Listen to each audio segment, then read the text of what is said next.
In your morning medical news, we've got a first look at the first set of recommendations from the new CDC advisory panel.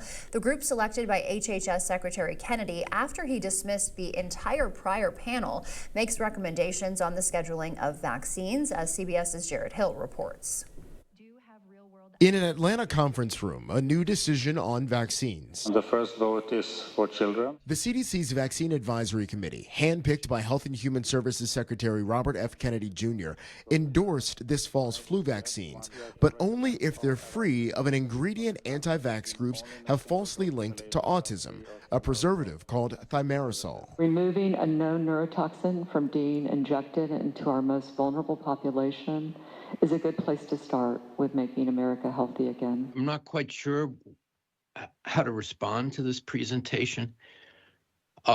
This is an old issue that has been addressed in the past. Studies have found no correlation between thimerosal and autism, but one member of the panel remarked, "We have to respect the fear of mercury that might dissuade some people from getting vaccinated." Dr. Richard Besser is a former acting director of the CDC. In the past, if there was a question that this committee wanted to address, they would put together a work group. They would spend months diving into the science before they would bring it to the committee.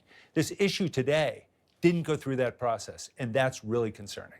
Earlier this week, the panel backed a new option to protect infants from RSV, and the panel may look at the schedule for measles, mumps, and rubella inoculation. Jared Hill, CBS News. The committee could also consider whether all newborns need the hepatitis B vaccine. This, as some members of the panel have questioned whether the CDC's tracking of vaccine safety is trustworthy. And new data also released at the vaccine advisors meeting found that children younger than 2 and older adults were hospitalized for COVID-19 at similar rates last respiratory virus season. According to CDC data, there were 268 COVID hospitalizations for every 100,000 babies younger than 6 months old. Compare that to 266 hospitalizations for every 100,000 adults ages 65 through 74. The data shows nearly 90% of young children hospitalized were not up to date on their COVID vaccines.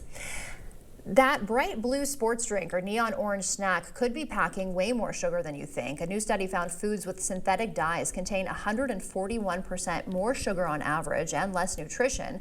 26 states, including Iowa, are now pushing to ban or restrict these dyes in your food.